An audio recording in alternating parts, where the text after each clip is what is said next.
Have you ever heard of fifth generation warfare?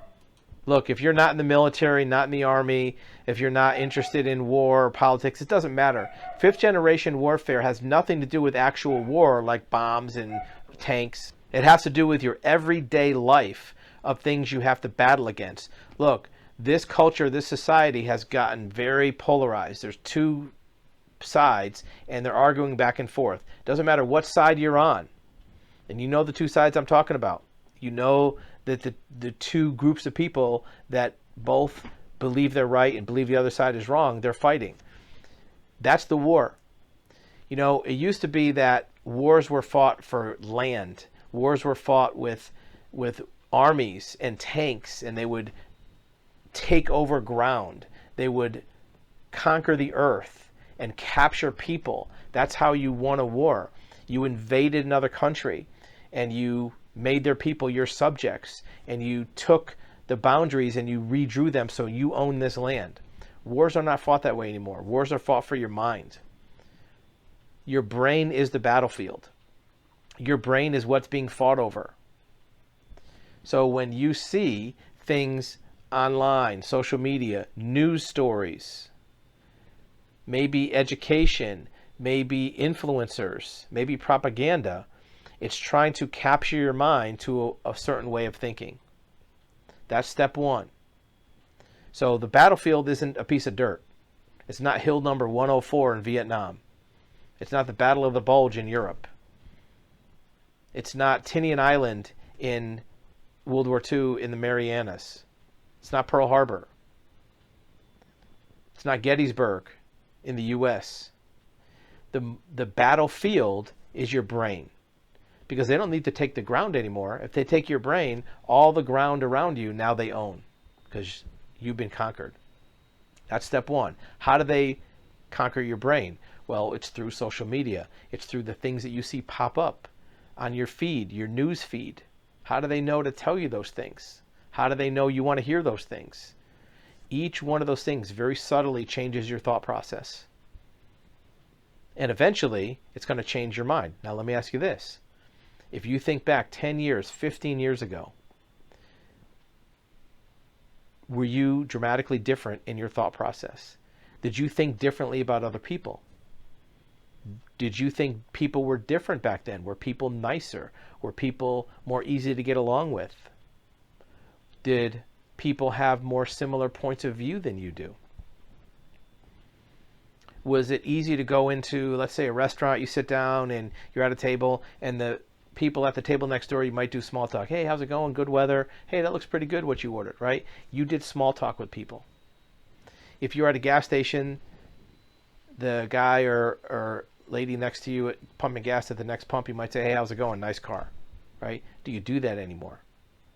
There's many other differences I'm sure you can point out in your life from 10, 15 years ago that now you do completely different.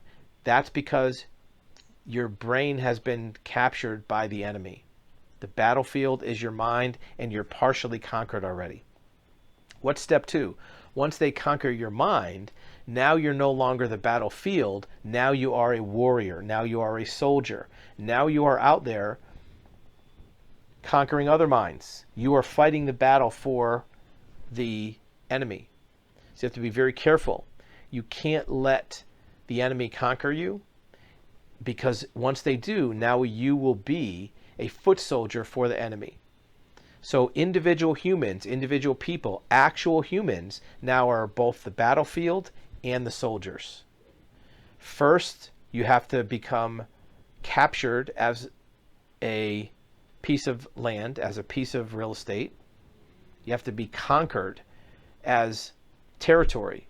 Once you're conquered, now you become a soldier. Now they activate soldier mode, and then you go out there and conquer more people. Very subtly. You're not the only one.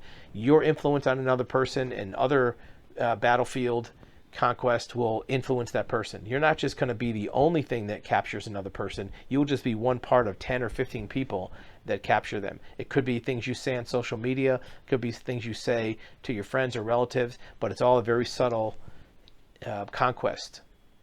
So think about fifth generation warfare. No more bombs, tanks, planes, ships. You don't see that in battles anymore. World War II, there was land being conquered all over the world. World War.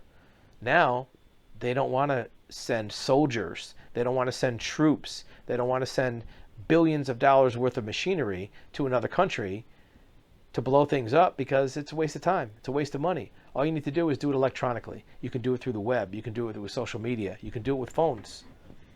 You can do it with apps. You can do it with any type of communication, because all you need to do is infiltrate the mind. You don't need a tank to capture a mind. You don't need a machine gun to capture a brain. You don't need to drop bombs to take over a city.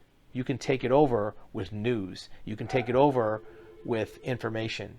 And once you do, then those people will expand out that sphere of influence. Do you feel like this has happened to you? Or do you feel like it's happened to somebody you know? Or do you see it happening very slowly? That's the other difference with fifth generation warfare, is it doesn't have to go fast. It doesn't have to happen in a year or 2 or 3. It can take decades, because they don't care how long it takes to become rulers of all of the territory that they're looking to get. Part of the other reason this happens is because there are no more places to take over anymore. It used to be that if you wanted to invade another country, look, most other countries couldn't fight back. You think 100 years ago, there was only 2 or 3 countries in the world that had enough firepower to conquer and colonize areas.